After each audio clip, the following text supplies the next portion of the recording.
Jai Guru. Welcome everyone. Let us start with a very favorite slokas which we keep referring to. It's from the Upanishad.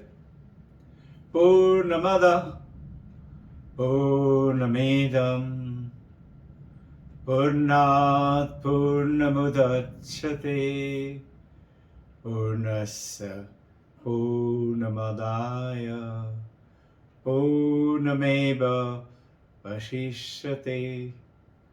What it means is what exactly we are.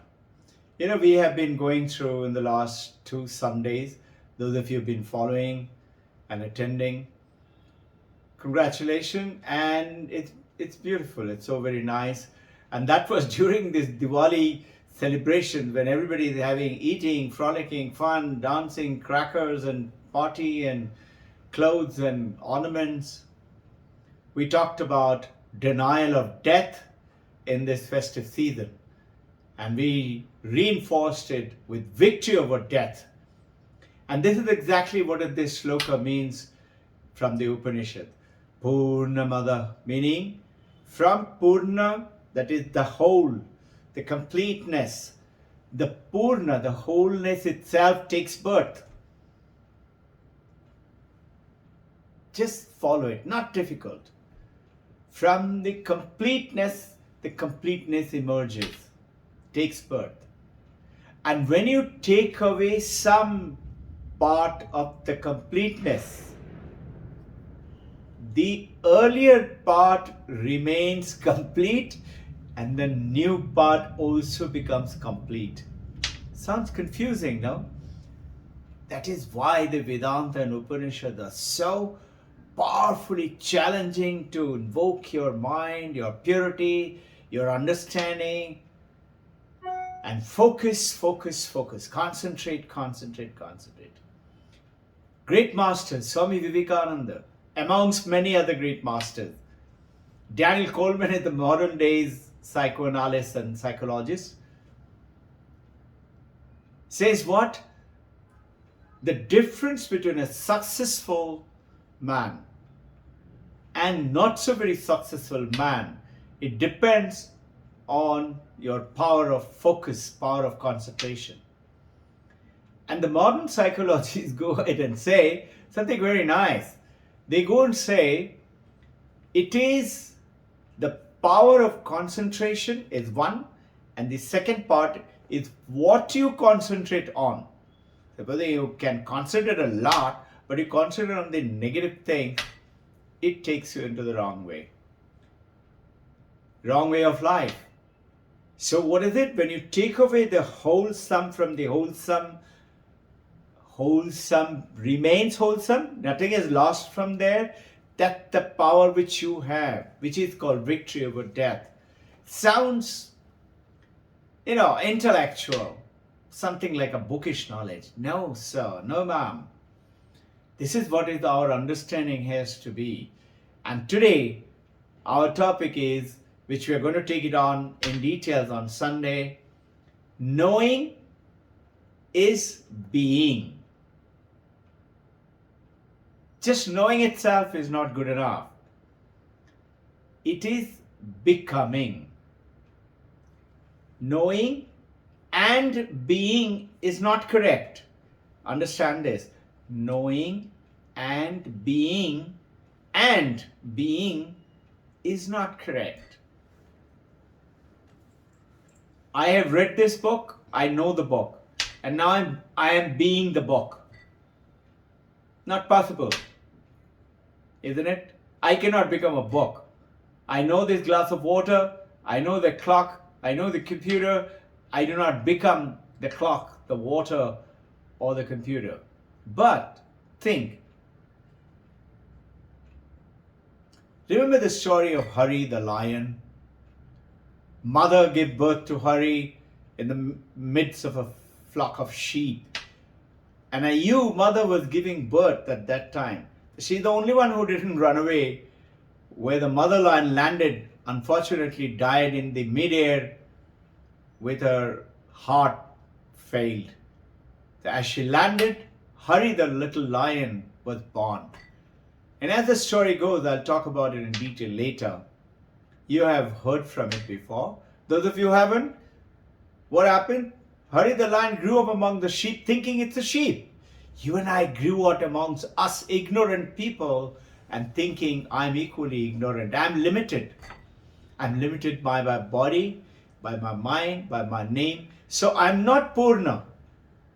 And if something is taken away from me, whether it is money or something, I lose that. And this is what Vedanta is saying, the power of the Vedanta. Knowing is being. Here, a beautiful poem. It's a Japanese haiku. The storms are over. The clouds have all gone. The mountain and I sit in silence till the mountain alone remains. It's a beautiful poem. Till when? When I also don't exist. It's only the mountain alone. Here, the metaphor is the mountain is that knowingness of I am the Brahman. Aham Brahmasmi. So why Vedanta? It's Kriya Yoga, Raja Yoga, Jnana Yoga, Bhakti Yoga, Karma Yoga. It's good enough. Yes, it is good enough. Why along with this Kriya Yoga and Advaita Vedanta? Because Advaita Vedanta goes ahead and shows it to us, holds our hand, and point by point in details shows it to us. The power is within you. And that power within you, when we do the Advaita and Upanishads and the Vedanta, Vedanta Nama, Upanishada Pramana. Remember, Vedanta is nothing else but the Upanishads, and at the middle, at the end of the Upanishads, that the Vedantas, truth are giving down. And it is you as the leader, you as the father, you as the mother, you as the husband or wife, or you as the student, you as the children. You awaken other people. Maybe it is your colleague. Maybe it's your friend as a student. Maybe as a mother or a father to your children or to your parents. Awaken them by showing them who they really are. And progressively you will see what is this knowing. I know and I've become. Now notice the example of the Hari, the lion, who was born among the sheep. He behaved like a sheep. He ate grass. He bleated like sheep. He played with sheep with his head down like the sheep play. Till another big lion came one day and chasing the flock to catch a sheep and eat. And strangely this big lion found, oh, which is this? Another lion. He goes and catches the lion on his neck, and the lion said, let me go, let me go. He starts bleating like a sheep. The big lion said, stop it, stop that nonsense. You are not a sheep. He said, no, you're scaring me. I am a sheep, I am a sheep. Just like you and I keep saying, I'm Robbin Ghosh, I'm this name, I'm the form, this is my house, this is my family. The big lion takes him across and shows him in the big pond and says, look at yourself, look at me. We are one. We are not separate. Now, stop bleating and roar like a lion. That is called knowing is being. When you truly know, after all, if you're a girl or you're a boy, what do you have to do to that knowing I'm a girl to being a girl, or knowing I'm a boy or a man and being a man or a boy? Nothing. What does the wave have to do to become water? Nothing. What does this table have to do to be teak wood? Nothing. So, we often say with the Vedanta classes, I got it now. Now I've got it. I heard the teachings of the Vedanta, I understand it, and then comes, but that but is, how do I make it real? How do I make it that I am that Aham Brahmasmi? You hear Tat Tvam Asi. How do I make it? How do I walk the talk? How does the Americans say, hit the rubber on the road? A beautiful metaphor is T.S. Eliot, very famous poet. He had written in one of his poems called Hollow Men, and in which he says, between the ideal and the reality falls the shadow. Between the ideal, perfection, and the reality, there is a shadow of doubt. Ideal I would love to be, and the reality what I am, it falls the shadow, beautifully expressed. A similar thing thousands of years ago in Mahabharata, many people ask this question, Krishna helped Arjuna to win the war. But the whole war and dying of thousands of people and destruction, so much of property and loss of happiness could have been avoided if Krishna had just guided Duryodhana to say, Duryodhana, don't do this. But most people are not aware Krishna did that. Krishna did go to Duryodhana before he spoke to Arjuna. And he asked, Duryodhana, what you're doing is adharma. You will suffer. Why are you doing it? You know what Duryodhana told him? He told, hey Krishna, oh Krishna, don't teach me what is dharma and what is adharma. He goes on to say, you think I do not know that this is adharma? Do you think I do not know what is dharma? I know it is wrong. Krishna said, then why are you doing it? You know what Duryodhana says? I am like that. Something from within my heart makes me do it. I know it is not good. I know it is lethargy. I know it is not correct, but I will still go ahead and do it. And this is why the question comes up. Why is it so difficult to change? And once you know, not the theoretical knowledge, but theoretical knowledge along with Shravanam is theoretical knowledge, reading is theoretical knowledge, Mananam, reflect and ask question. That's why I keep telling you, think about questions, ask questions. And then make it your own by deeply meditating on it. Nididhyasanam. It is the gap between knowing and being. There's a beautiful writer, a wonderful writer. His name is Jonathan Haidt. He's a psychologist, and he's written this book called Happiness Hypothesis. Happiness Hypothesis. And he's dealing with the same point as a psychologist. What is this gap? Why is this gap between the knowing and being? I know it is not good, but I still go ahead and do it. I know I should not have more than one Golgappa, two Golgappa, but I still feel like having the third and the fourth.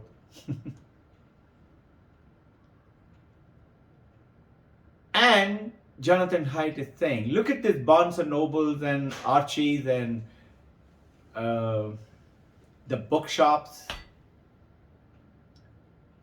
There are so many personal motivational books, and everybody's telling how to slim, how to lose weight, how to meditate better, how to speak better, how to be a great winner of friends, how to cook better, how to live better, how to have a perfect relationship, how to be a great mother, how to be a great father, how to be a great son or the daughter.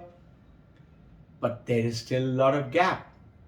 Why is this gap? This is what Jonathan Haidt is talking about. This improvement is so little, incremental. Despite I know so much, I read so much, this is called the paradigm shift. And it appears to us the more I know, the more difficult it becomes.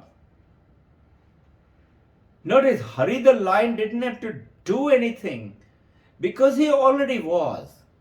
The wave did not have to do anything to become the water or the ocean by becoming calm. Because it was, every wave is a part of the ocean. Every one of you is not a part. We are the Brahman. This is what Vedanta, thousands of years, and today Harvard Divinity School, NYU, New York University, David Chalmers, just a few days back, released another book called Reality Plus. We call it reality. Is what is this glass is real, this book is real, this house is real, my husband, wife, children, they are real. He's going ahead and proving it. This digital world is also real. I'll share with you some of the content of this later on. David Chalmers is talking about Vedanta and consciousness, hard facts of consciousness. Evan Thompson, British Columbia University, Ned Block, NYU, is talking about hard facts of consciousness. So this consciousness is from the Vedanta they're coming out with. You and I must do that. We don't have to do anything to become the lion, because we are lion.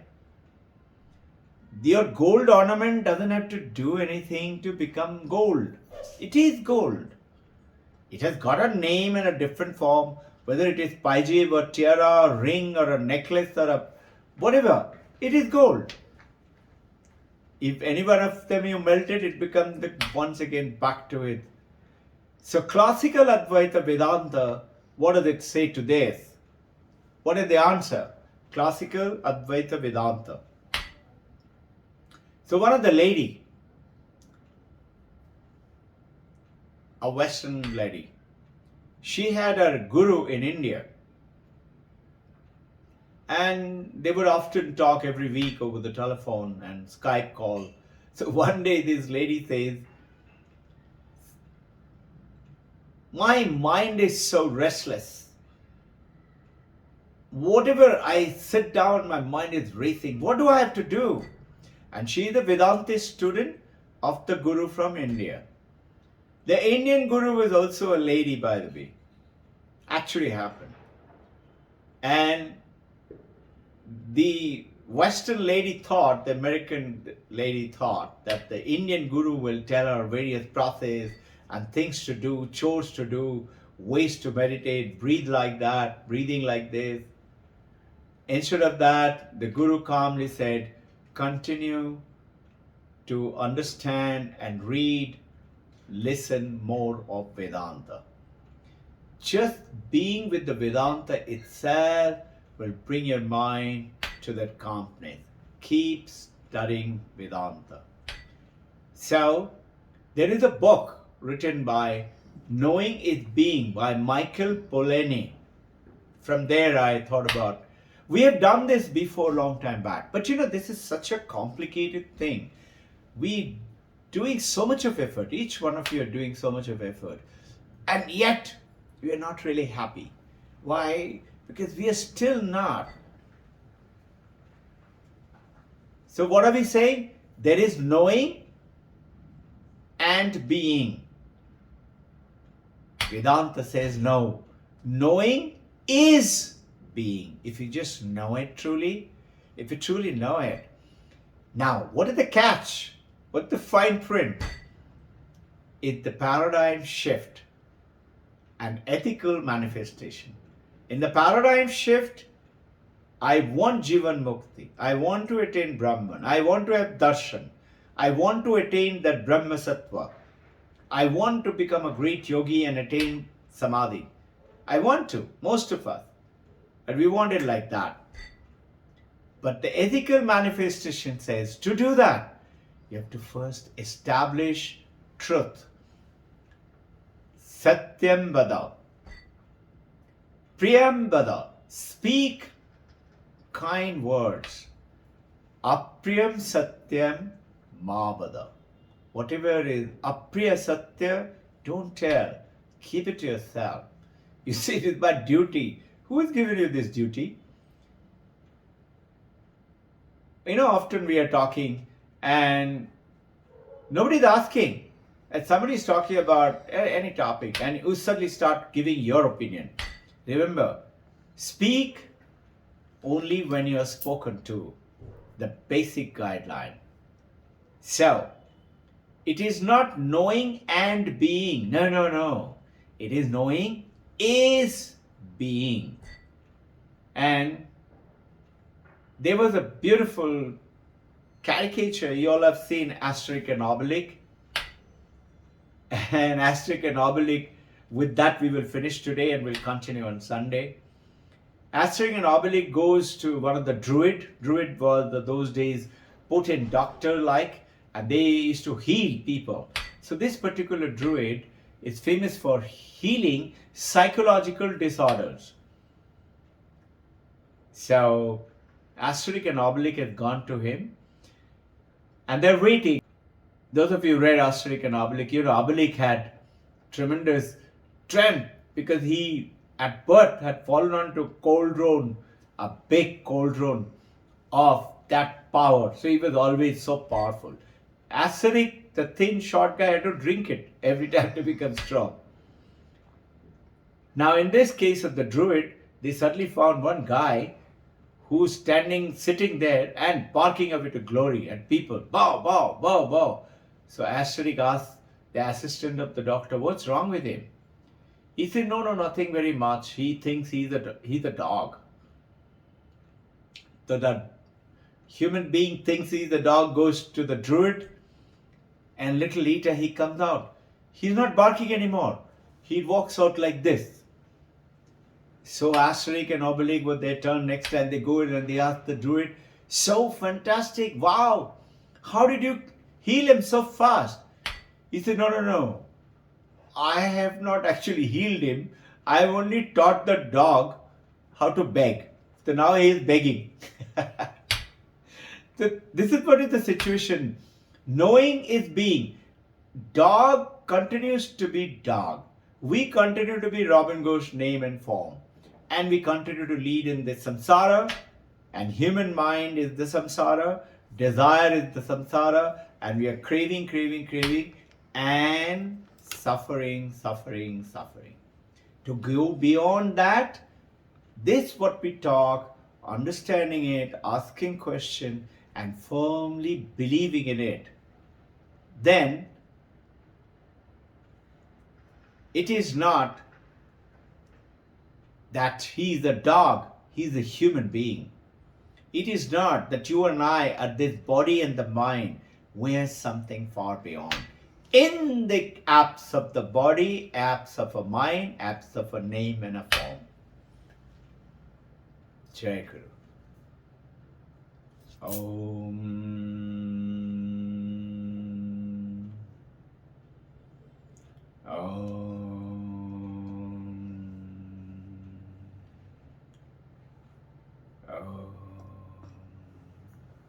This Sunday, in our meditation, we have been doing Mandukya Upanishad and Omkar meditation.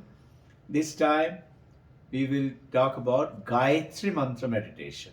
Okay? That's another beautiful meditation. Jai Guru.